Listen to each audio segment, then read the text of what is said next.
It is Tuesday, February 3rd at 6 PM. I'd like to call the regular Board of Trustees for the Village of North Hudson meeting to order.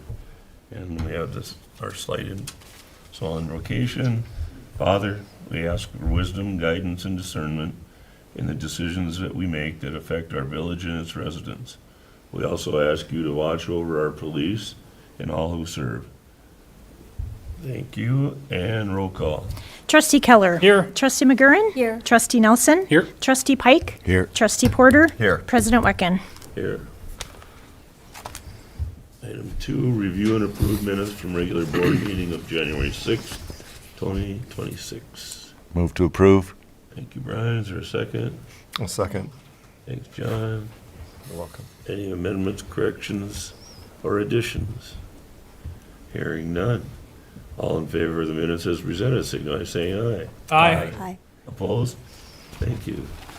Item 3 is a meeting guideline reminder. We've had some issues in the last few meetings, and we just, Gina has a little reminder for folks. So just wanted to remind everybody about our guidelines. Kind of almost hate to have to say this, but in section 1988-4, parens 2 of the Wisconsin State Statute, it reads that a public notice of a meeting of a governmental body may provide for a period of public comment. The open meeting law is in place to be concerned with the public's right to be at a meeting. It does not imply a right to participate, and it does not apply a right to speak at a meeting. Therefore, it does further states that a government body may prohibit the public from speaking or set conditions such as limiting the amount of time that a member has to address the governing body.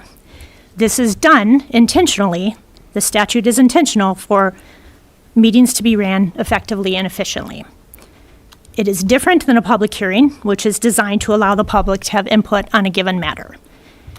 We value resident participation, and we want to continue to be able to provide that opportunity for items to be brought forward in these meetings. However, if there's continued failure to follow our guidelines, it may require us to suspend the comments from the floor section of this agenda, and we'd hate for that to happen. Not only do these guidelines allow for the people in this meeting to be able to follow along, it allows for people watching online to be able to follow along. So we appreciate your cooperation in following our guidelines. I won't read them to you.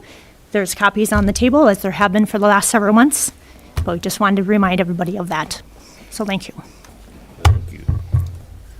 And with that said, the next item on the agenda is comments from the floor, which is limited to 3 minutes per speaker. Opportunity for Village of North Hudson residents, property owners, business owners to make the board aware of new topics, issues, opportunities not on today's agenda for consideration for future meetings. Is there anybody that'd like to make a comment?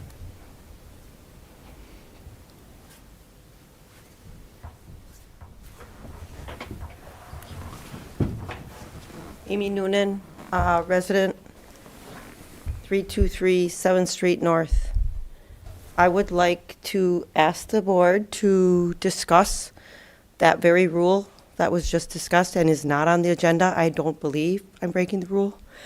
And give serious consideration to changing that so that people are allowed, residents, to discuss something that is on the agenda. And my reason would be that things do change so quickly, and we don't always have time to have a public hearing and or to get our emailed comments in. Thank you.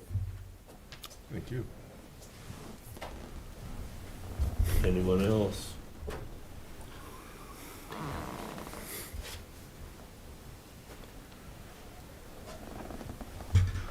Thank you, Stan.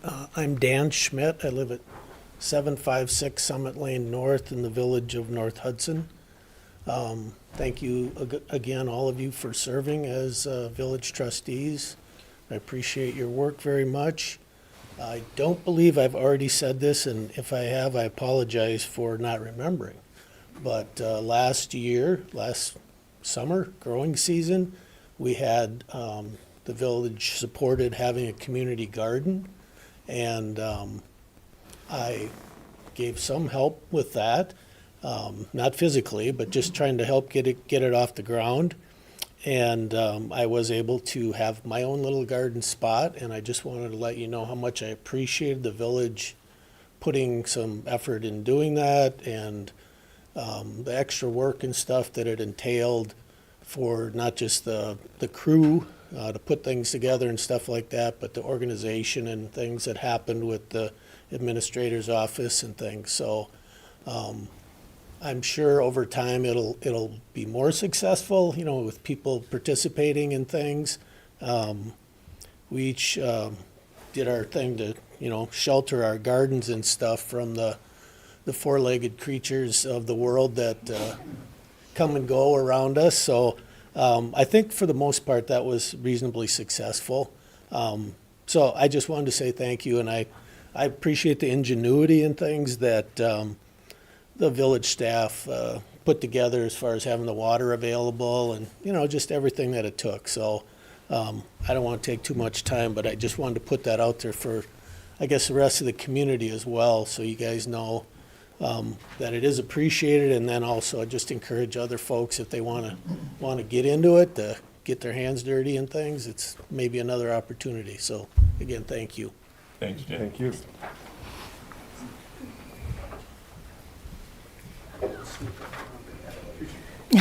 Well, this must be accolades night, because I wanted to say thank you for the ice rink that's out there, because sometimes it's there and sometimes it isn't. It's weather dependent, of course, but I just always have appreciated. Oh, Mary Beth Mattia, 210 7th Street North, Hudson, whatever.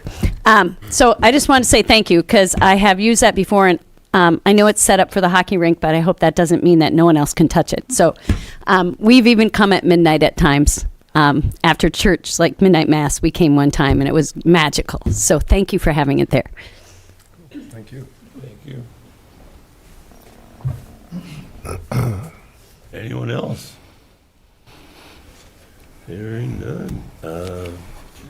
Comes up to new business from the board and staff, the president's comments. It is February, and that rotten vermin saw its shadow, so looks like we're gonna get 6 more weeks of winter. And not that ever makes any difference, but I'd just like to wish everybody a happy Valentine's Day and a happy President's Day that's coming up also. And Gina's probably got a lot more to bring up than I have. We have a few things going on. So tax season, everybody's favorite time, has officially come to an end for the first installment, or those who make the full payment. So thank you for those of you who did. That ended on January 31st. We did receive an email this week from the county. They said that they are going to offer a grace period to the end of close on business day this Friday at 11:30. So if you haven't paid your taxes or your first installment and you had intended to, get in here before 11:30 on Friday, and it won't be counted as late. That being said, they did also note, though, that they are turning off the credit card portion, the online payment portion. So if you do come in, you will have to pay by check or by cash, but they have extended it for the rest of this week. So then that being said, the second installment, for those that have paid the first, would be due then at the county, just like always, on the 31st of July. So that's the next one. I did post online yesterday, an allocation chart that looks something along the lines of a pie chart here. And I just think it's helpful, and you can look at this at your own leisure, but it's helpful for you to understand where your taxes go. So when you write that check, how much of that money stays here within the village of North Hudson versus how much goes to the school district, the county, and Northwoods tax. So it's available online, but just a little teaser, only 17% of that check stays here within the village of North Hudson. So that is there for your viewing pleasure. Elections are also here, and so the early the voting for in-person absentee voting started today in the office here. I did send out a reminder that we do have new hours that we're supporting in-person absentee voting, so it's not during our normal office hours. There is some other stuff that we needs our attention during these 2 weeks. And so we're having those hours from 9 to 2, and then there's a couple of days next week where those are extended. But so please look at those. We appreciate your help and participation with that. So the spring primary itself is on February 17th, so 2 weeks from tonight. And again, we're open from 7 a.m. to 8 p.m., so come on by. If you're curious what's on the ballot, if you're curious if your name is spelled correctly, if you're curious on any of those other things, I encourage you to visit wisvote.wi.gov. The dot I missed in one of my earlier communications. They have a great website, and they'll tell you everything you need to know about the upcoming elections. This one I just wanted to mention as far as efficiency updates. So I was looking back on May 29th of 2024, a few months after I started, I pulled the staff together for what I call the pain points meeting. And so I wanted to know from them what were some of the things that made their job harder than it needed to be. And at that time, we sat down and identified 20 pain points. And it was anywhere from how we do meeting minutes and how we do timesheets to software limitations. At that time, our website was not flexible, to how we passed work between each other. And I decided to pull the group back together last week, and we went through that list, and we actually resolved 19 of those pain points from a year and a half ago. So why is this important to you? Because the more efficient we are, the further your tax dollars go. So I asked the team, okay, great, we got 19 down. The only one that was left is digitizing all of our records. And as you can imagine, we've got years and years of records. So that's still ongoing. But we did sit down, and the team felt like there weren't any new pain points, but we identified 14 new opportunities for improvement. So we're going to keep working on those as we funnel through, again, trying to be as efficient as possible for everybody. And then 2 quick updates. We did get 2 peddler's license applications. So Anderson Windows, so if you do get a knock on the door, they have received their peddler's license, so they are valid to go door to door. But again, just a reminder, if someone comes to your door, you are allowed to ask for their permit. They do have to come and get a permit to sell door to door. So Anderson's did, and renewal by Anderson, and they are valid until the end of April. And we also had 4 builders licenses come in, or builders permits come in December. We're always a month behind on our reporting for that. 1 deck, 1 solar, 1 HVAC, and 1 sign. That's all I've got. And that's all you got? That's all I've got. Well, but you're not done yet, because item 6 is a commission members recognition. We've had several members, or 3 members of our park board that have been with the park board for, I think a couple decades at least, and they're very much appreciated, but they said it's time for some new blood, and they'd like, give somebody else the opportunity to be on the park board. And I'm sure Mary will be happy to have some, some new ideas and fresh people on the board and stuff like that. So I'll let Gina handle the certificate presentation, and I think the only ones here is for Todd. Yes, so Todd Wolf was being recognized today, so it's Certificate of Appreciation in recognition of his dedication and commitment to the village of North Hudson. He served as a commissioner on the park board since 2014. He is not here, but his son and grandson are here to receive his recognition.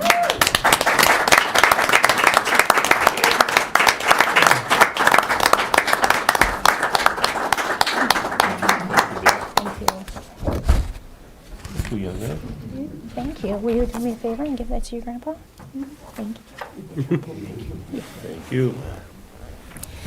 All right, our next one is Mona Martinez. Mona was also being recognized. She has served on several committees, not just Park Board, but dating back to 2009. So Mona was also not able to make it tonight, but she did let me know that she wanted to extend her thanks to the board for the recognition.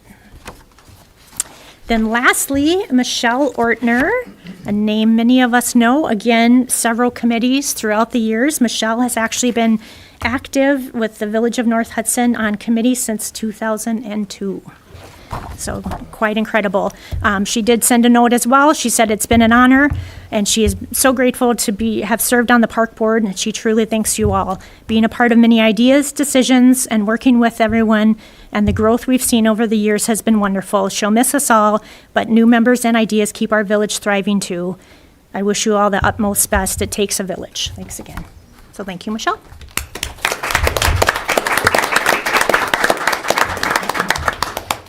Okay. That brings us to item 7, which is ordinance change, no notary for operators licenses. Approval requested. Now this, we found out that we're one of the few municipalities around that requires a notary stamp for, to have your operator's license, which is for bartending and stuff, approved. And what we're, by this ordinance change, they will no longer need to be approved. And I believe we'll be able to put that, we're going to have it online, and so they don't have to handle the paper copies and stuff, which are sometimes not real easy to read.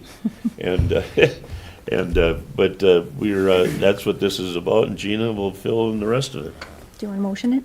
Move to approve the removal of the requirement in section 6-35 parentheses B, license application of our municipal code for a notary signature on operator's license applications to align with the state statute and neighboring municipalities. Thank you, Brian. Is there a second?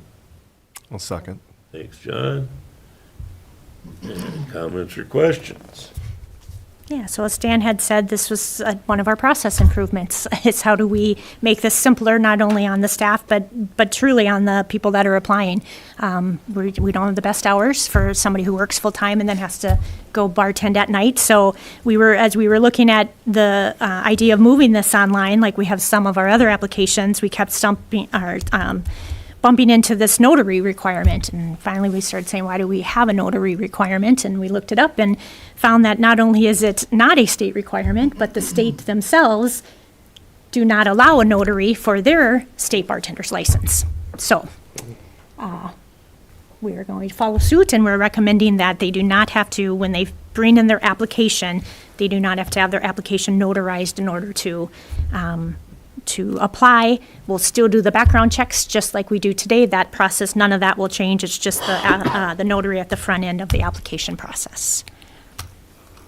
Thank you, Gina. Is there any questions for Gina about this?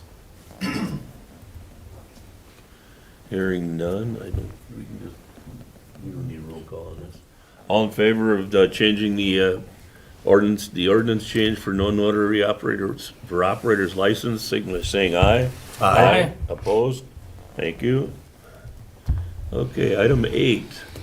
At the last board meeting, there was discussion about a property at 856th Street, and a couple of the board members expressed that they would like more information than what we've got from plan. So the group is here, and Sean, I guess you're going to do the leading, and welcome.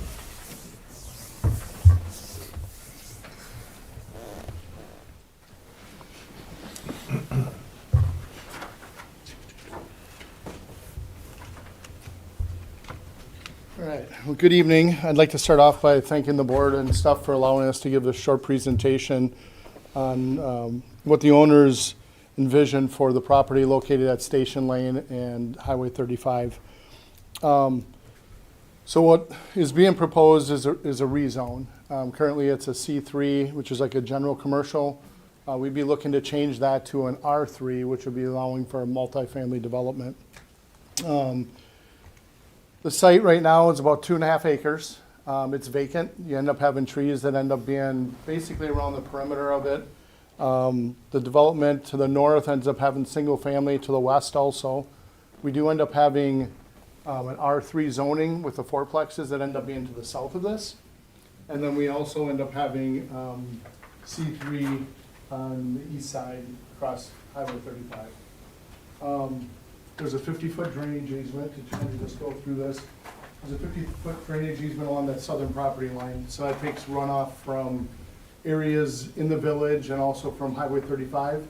it conveys it through that easement to the west, goes through one of the village parks, and then eventually makes its way down to the St. Croix River.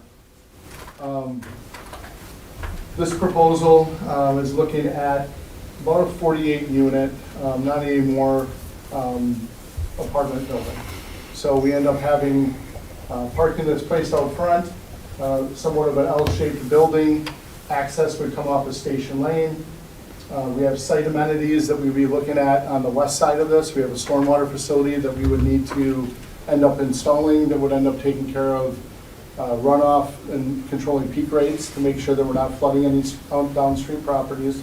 We end up having to meet water quality, which ends up being both a village and a DNR requirement.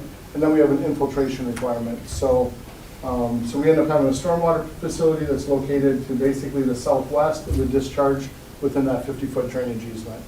And then there'd be some site amenities that would end up being on the west side also. Right now, we end up showing basically kind of like a patio area, maybe it's a pickleball court, that type of stuff. We don't want to be, I guess the thing to take out of this ends up being just ideas of what we're proposing. We're looking at a single building. We're looking at having parking out, parking lot out in front, underground parking also. Configuration can change as we end up going through the process with the village. Not only going through the planning commission, we would be going to the board and stuff with that site plan approval. We'd have a conditional use permit. So there's quite a bit of stuff that still needs to end up happening. Obviously, we're hoping for your support for the zoning that will allow this to move forward. But there's different things that that can be done. We'd end up wanting to end up hearing what your vision would end up being for this property. And stuff, so just note that it's just a concept that we kind of put together on a development that has been successful in other areas, the building size, and the number of units. So the units themselves will be a combination of studios, 1 bedrooms, and 2 bedrooms. These will be market rate. There's not going to be any Section 8 housing or anything like that, low-income housing proposed in this facility. So it'll be market rate for that.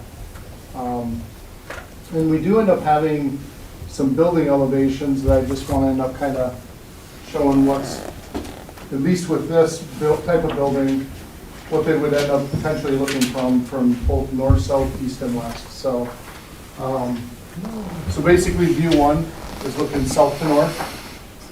You end up having the parking lot. You have Station Lane that would end up being up in this area. Highway 35 would be basically out in front. So you have your parking lots, your main entrance ends up being. God bless you. In view 2, ends up being a view of east, looking from east to west. So you basically be standing on the state highway, you know, looking towards the property. Big thing to note on this is that we do want that connectivity from our front entranceway out to the trail that's along 35. It's a great amenity. We want to be able to end up having residents within this facility to be able to end up using that. Excuse me, can you just stand just a little further over so we can, there we go. All right. Thank you. Sorry. View number 3 ends up being north to south. So it's basically standing on Station Lane and looking to the south. And this, you can end up seeing the entranceway that'll be to underground parking. And then you can end up seeing just some of the green space that's out in front. And then view 4 would be from west to east. So it'd be looking out towards Highway 35. And you can see the good amount of green space that ends up being in this area. Again, this would be an area that we would end up having some site amenities in the sense of a stormwater pond, patios, you know, maybe a pickleball court, just different things, maybe a grilling area. There's a number of different things that the owners would look to end up having, you know, for those residents. We're also trying to put a soft footprint on this. So like the tree line that ends up being along that western side, that's up against single-family homes. We want to end up preserving those. We want to be able to end up giving them that bigger buffer and everything. And that's one of the reasons we end up having this building and the parking that's pushed up, and then this building, you know, pushed up against the parking is to be able to give them that big separation and stuff, you know, from their backyards and that type of stuff. So traffic, in talking with planning commission members and also a few of the trustees and stuff, there was concern about traffic out on to Station Lane. Right now, what's being proposed is we end up having the entranceway being pushed back from the intersection. We're about 250, 275 feet right now from that intersection with this proposal. Allows for stacking of, 15 to 20 vehicles, or 10 to 15 vehicles. The site vision triangles going to the north and the south. We have great views and stuff out there. The speed limit's 35. I know it does change to 45 right when you just get outside of the village limits. But for safety purposes, we end up measuring like these sight distances off of like how far out you can see another vehicle. So if you pull out in front of them, they can brake, or you can see and have that distance that you know that you can pull out safely. So there's not going to be an issue at all with that. We tend to, when we're going through our site developments, we follow the DOT's recommendation on doing what they call traffic impact analysis.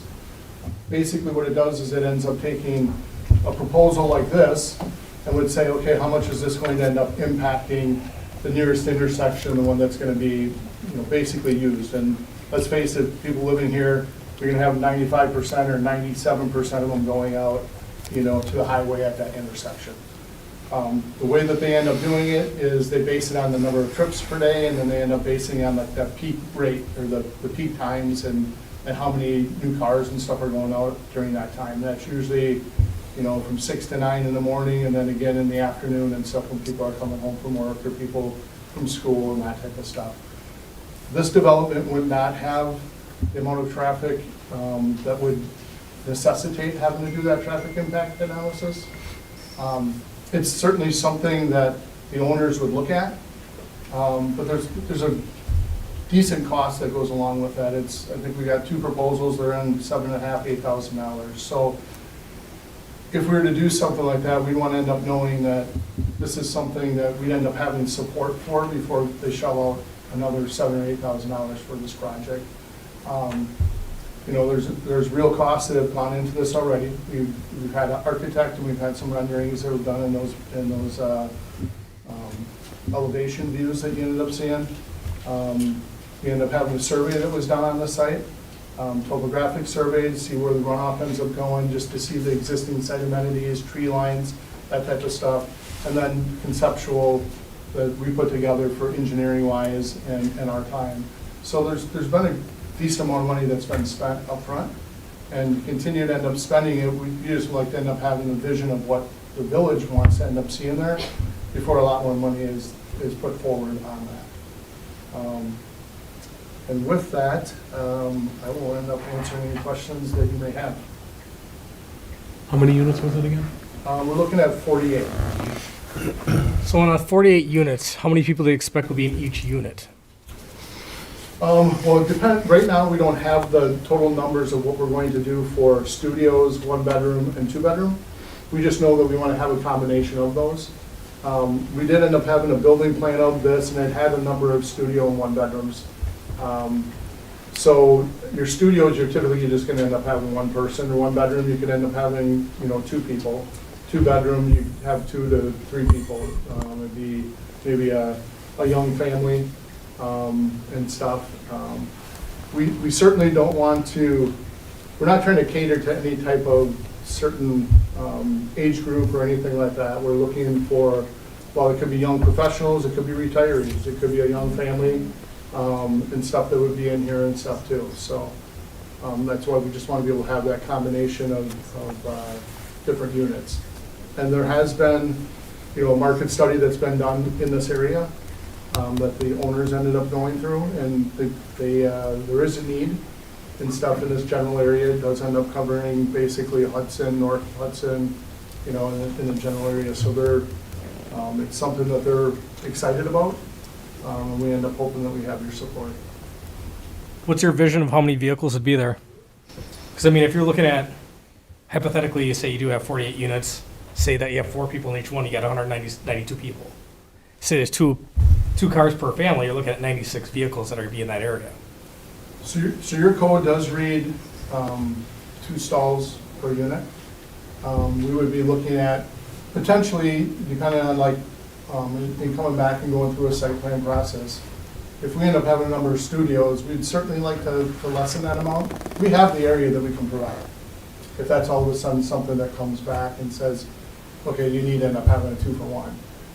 We'd like to end up discussing that and saying, okay, if we end up having half of these being studios, that we know you're most likely just gonna have one person, or let's just say, on average, it's, 1.5, do you end up having that many stalls for it? We end up having, again, underground parking and stuff also.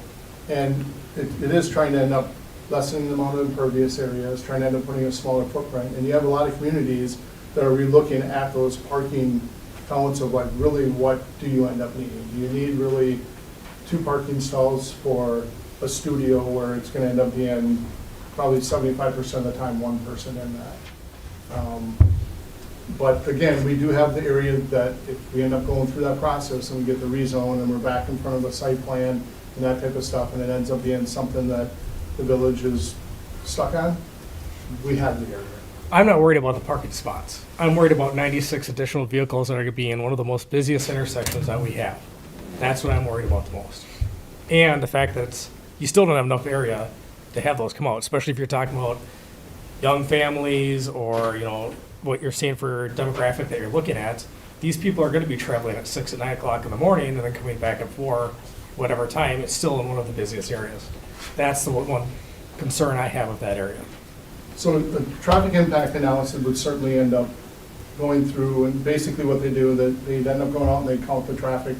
They have the counters and stuff like that, of seeing what it ends up being like during that peak time period and stuff. I can let you know that the traffic and what this would end up being is gonna be pretty negligible. It's something where everybody, I know people envision like 96 vehicles, but everybody's envisioning 96 vehicles leaving at once. And if you're talking a 3-hour period that these are leaving, you're talking 180 minutes, right? And you're gonna end up having a vehicle that's sitting there only for a few seconds and stuff. So to have it over 180 minutes, and you're looking at over 1,000 seconds and trying to get 96 vehicles out, if everybody ends up having a vehicle, you're just not gonna end up having the issue. And I would end up saying, what's it like just to the intersection to the south of this? Because you end up having 42 units that are just to the south of this with the R3 zoning. And they end up having an intersection and their driveways that end up being twice as close. I mean, they're sitting basically, 100 feet off of it. And then one of them in the back sides of that ends up sitting like 75 feet away. So do we end up having huge issues and people complaining that intersection ends up being super packed, they can't get out, it needs a stoplight and that type of stuff? Because that's gonna be your telltale sign. And again, we're providing much further distance than what they end up having with basically the same amount. And I would be willing to bet that those are probably all 2 bedrooms. So your amount of people and stuff in each one of those units is gonna be much higher than what you're gonna end up having in this facility. Do your owners have other units that they've built before that we can have a referral to take a look at type situation? Absolutely. Okay, I'd like to see that. Where are they? You guys end up, we have them in, and you guys got some stuff in like River Falls, you end up having stuff that ends up being all throughout like the Eau Claire area, Altoona area, Chippewa Valley area. But we do have stuff in River So Falls. 55 unit in Altoona, that's new, we just built that. And there's, if I could speak, the impact of the traffic there is like, you hardly see a car coming in home.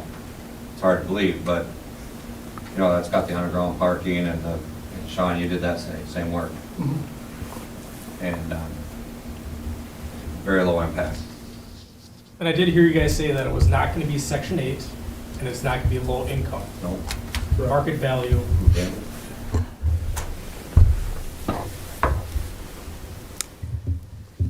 Chief, do you have any concerns with the police department aspect of this? Is adding a unit like that going to affect us at all with what your end of being able to police everything, even though I can't? Your I guys. see. This is the first I've heard of it. I've seen any of these. Nothing's jumping out at me. Okay. We're just adding residential persons, and whatever they bring with them is what they bring with them. Well, I don't I'm not in favor at all of an RM3 in that property. I mean, it's just, there's been concept and ideas thrown out there, but they keep changing around and stuff like that. And if you get if an RM3 goes in there, then the height restriction gets up there, and I don't, personally, I'm born and raised here, and I don't want to see something like that as they come into North Hudson.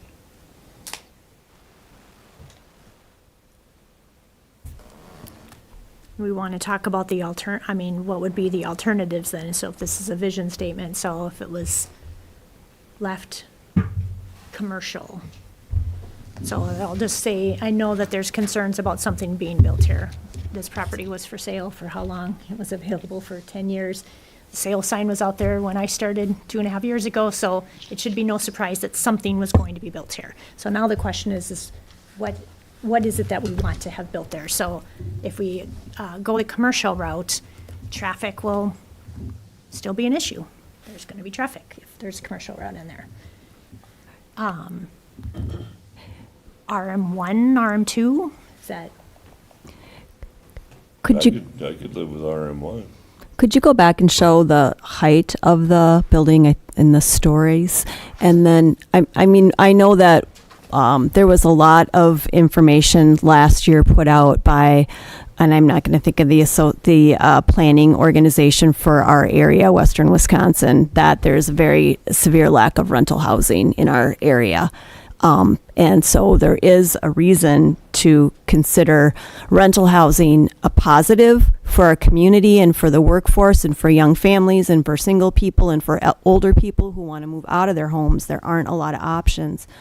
In our comprehensive plan, we have encouraging rental, senior-friendly housing, and accessibility features. Looking at your design, is it 3 stories? Is that correct? That is correct. 3 stories, and we have other buildings in the village that are 3 stories, I believe, other housing buildings. And then also, how open are you to having some accessibility in some of those units, so that even though it's not senior housing, that it may be appropriate for older people or adults with disabilities to live there? Well, I'm not an architect, but I think our code requires us to maybe have a couple of them that are ADA accessible. When you get over a certain size.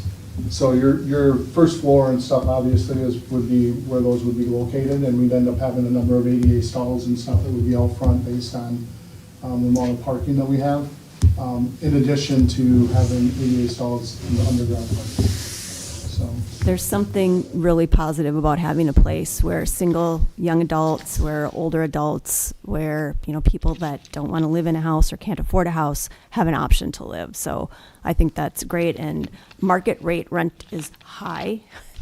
I'm glad there's going to be efficiency options, because that does really cater to younger people and give them a place to live. And we know that people that want to move out of their parents' homes around here don't have a lot of options.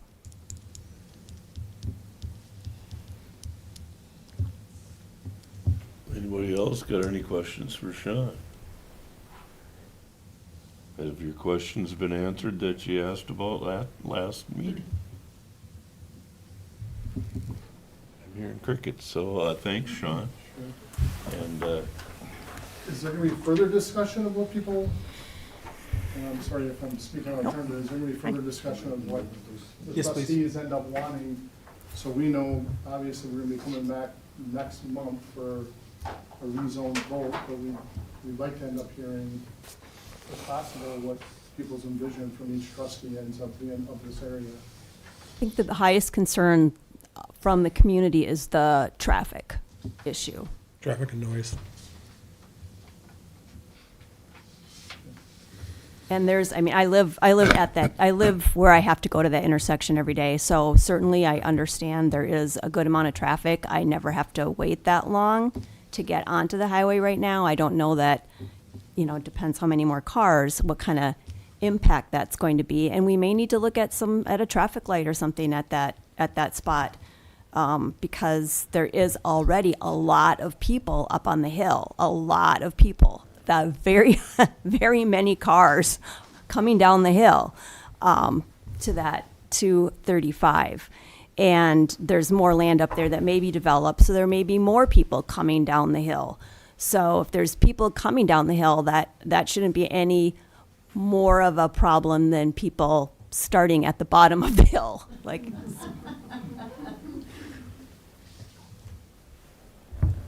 But how many did Zappa put forward on that 42 acres? I can't remember, was it 150? That's 140. 140? 140 more homes to the north, or to the east of that, when that comes through. Traffic's my big concern. The neighbors around there don't want that much traffic. They would not be happy with us.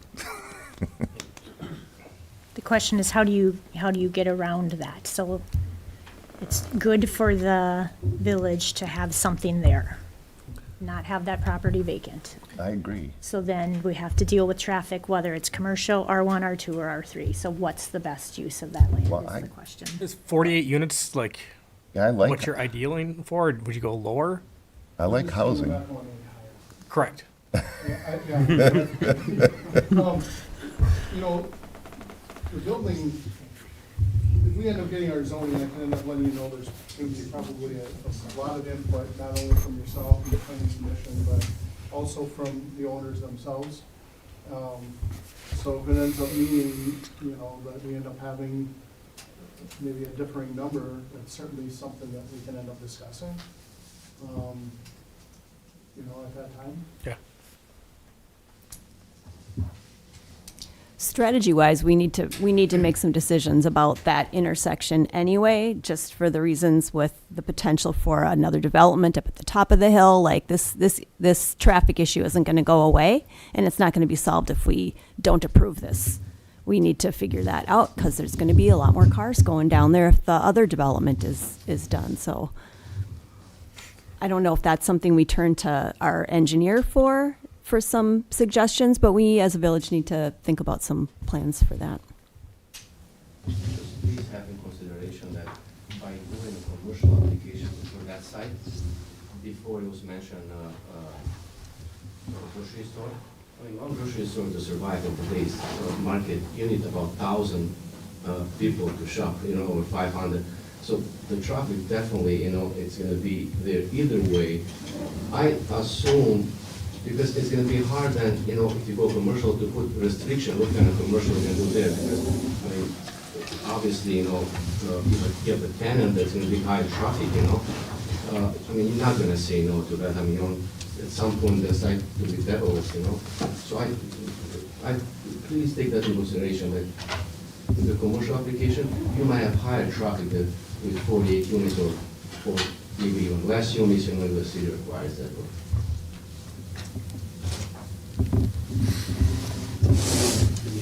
And it'll have an elevator, It will have an elevator? definitely. For 88 and older folks, or people that can't use stairways. We're gonna share some pictures from our other developments. We do very good developments. If you pass by in Altoona, by Woodmust, more than welcome, all of those apartments, we are part of that. Yeah, Sean, we'll connect. If we want to give a list, then I can distribute it to the, There will be no cutting Board. points whatsoever. Thanks, guys. All right, Yeah, Thank you. thank you. That's all great. Thank you. Yeah. Thanks for your time, okay? Yep, Well, thank you. How blessed evening. We appreciate everything. Yep. Thank you. Okay, item 9 is Plan Commission recommendations. And with that, there's the chair update, and there's, we're gonna table the petition by the railroad properties for rezoning. So, that's, we keep getting information that comes in the night before the meeting, and we've gotta be able to look at that. And so, there's gonna be nothing done with that. Paul, is there anything on an update? I don't think we met. Okay, Memory's right. memory's right, then we'll go on to number 10. and I will just add, I did have a clerical error on the agenda. That's also why we're not talking about it. The PIN number states 002, which is the north parcel Our intention was to talk about the south parcel, which should have been 003, so therefore we did not properly notice it, and so it would not be appropriate to discuss it anyways tonight. So apologies for everyone that impacted. Yeah, so we should vote on tabling it, I guess. Move to table. Second? Brian, Dusty, thank you. Any discussion? Hearing none, all in favor of tabling, signal by saying aye. Aye. Opposed? Okay. Item 10, is that a hand up? Oh, my apologies. I was just putting my sleeves up. Sorry, Stan. Item 10 is Personnel and Finance Committee recommendations, claims approval requested. Stan, can I move to approve the February 2026 non-recurring claims of $37,590.08? Second? Kurt, Dusty, thank you. Any discussion or questions? Anything unusual?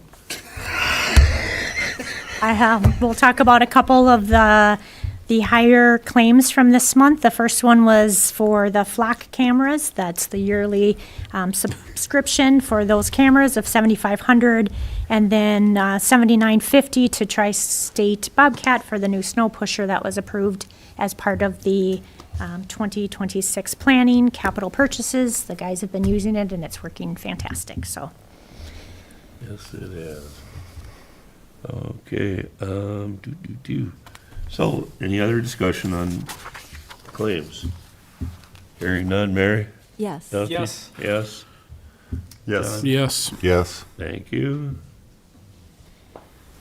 Item 11, Public Works Committee recommendations. Brian, I don't think you, Stan, we did meet. The big discussion was the Monroe Street project. The Monroe Street's being redone from Lemon Street up to Helen Street in 2027. The planning is going on right now. Work that we have to do with Hudson, which is a little different for us this time because they have our sewer and water now. We had several residents show up that want the sidewalk on one side versus the other side. So February 24th for everyone, Public Works meeting on that night. It's what do you call that? It's like a public informational meeting. Public informational meeting. So February 24th, if you want to come up and see what the plans look like right now, although a little technical, he's making some copies that we can all understand. But yeah, there's some decisions that have to be made about where that sidewalk's going to be, north or south side of Monroe Street. So be sure to show up if you want to hear more. thank you. So that's not a public hearing? It's not a public hearing. Okay. Wanted to clarify that. There's been some discussion about public hearings and what's not a public hearing, so. Okay, and that's it? That's for you? it. All right. Public safety, Dusty? Yes, Dan, we did meet. Basically, we were discussing more into the first responders, and we ended up tabling that discussion, going off the fact that we have a new officer that will be coming into, by August, and that we've been sitting without first responders for a good year and a half now, and we haven't seen any issues going off of all the numbers and data, analyzed everything, and we felt that we didn't really need to do much of it. So, and we will not be meeting this month, so we'll reconvene in March. Thanks, Dusty. And 13 is Public Welfare Committee recommendations. Chair update. We did not meet. Did not meet. And 14, Park Board Committee recommendations. Mary? Thank you. We met. We didn't have anything to bring forward to the board, but a couple things that we're working on. The resignation of Mona Martinez, which we would have actually been happy to keep her. So sorry to see her go. So there is an opening on the park board. We are working on a process for community input for the 5-year outdoor recreational plan. So, we're working on a process of input for the park system, and we're also working on updating the 5-year outdoor recreational plan. So those are the things we're talking about. And we also have public comment. And at our meetings, you can talk about something that's on or off the agenda. And so we really welcome the community to come to the park board and let us know how you're feeling about the park in your area or any part of the city. And we'd love to hear from you and really need to hear from citizens. That's one of the things that the park board is talking most about, especially now that we've got some planning going on for Chief Jansen. We're going to really want to hear from the community about the possible plans for that park and get input. So thanks. That's it.